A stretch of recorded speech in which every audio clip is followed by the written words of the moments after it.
Encounter झालेल्या व्हॅनमधून 4 bullet shell हस्तगत करण्यात आल्यात। ओएसिस फर्टिलिटीच्या तज्ञांनी IVF उपचार पद्धतीद्वारे 1 लाखांहून अधिक जोडप्यांना मातृत्व प्राप्तीचा आनंद दिला आहे।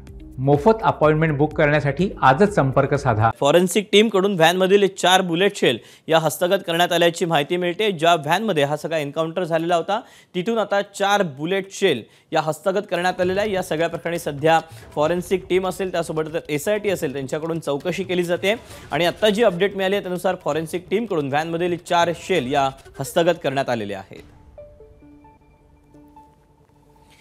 हीच ती व्हॅन आहे ज्या व्हॅनमध्ये एन्काउंटर झालेला होता।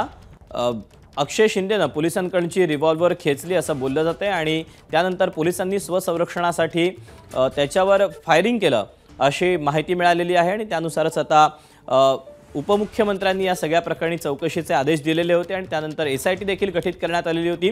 SIT असेल फॉरेन्सिक टीम असेल या सगळ्यांकडून आता या व्हॅनची तपासणी केली जाते, त्याचा आढावा घेतला जातोय आणि या दरम्यान जी अपडेट मिळाली त्यानुसार आता फॉरेन्सिक टीमकडून व्हॅनमधील 4 बुलेट शेल या हस्तगत करण्यात आलेल्या आहेत। आरोपी अक्षय शिंदेचं काल मुंब्रा बायपास रोडवर एन्काउंटर करण्यात आलेलं होतं।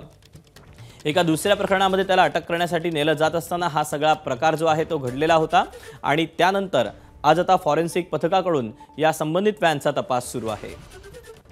अपडेट जाणून घ्याच सूरज होता आपल्या सोबत आहे। सूरज, नक्की ज्या व्हॅनमध्ये अक्षय शिंदेचा एन्काउंटर झालेला होता त्या व्हॅनची आता तपासणी पोलिसांकडनं SIT टीमकडनं त्याचबरोबर फॉरेन्सिक टीमकडनं केलं जात आहे। जे सूत्र आहे ते सांगतायत की त्या व्हॅनला तसंच काल जशी ज्या स्थितीत होती त्या स्थितीत इथे ठाण्याच्या क्राईम ब्रांच 1च्या ग्राउंडमध्ये पार्क करण्यात आला होता, त्याला कॉर्डन ऑफ करण्यात आलेला होता आणि ज्यावेळी फॉरेन्सिकची टीम आणि SITची टीम आतमध्ये गेली त्यांना तिथून 4 empty म्हणजे रिकाम्या बुलेट शेल मिळालेले आहे ज्याचा वापर काल झालेला होता। त्यातील जो 3 बुलेट शेल आहे त्याचा तो अक्षय शिंदेने 3 राऊंड फायर केला होता त्यातून निघालेला आहे। त्याचबरोबर एक जो संजय शिंदे PI आहे ज्याच्या गोळीतून अक्षय शिंदेची मृत्यू झाली त्याचा एक बुलेट शेल मिळालेला आहे। त्या फॉरेन्सिकची टीमला 2 वेगवेगळे ब्लड सॅम्पल त्यांनी कलेक्ट केलेला आहे।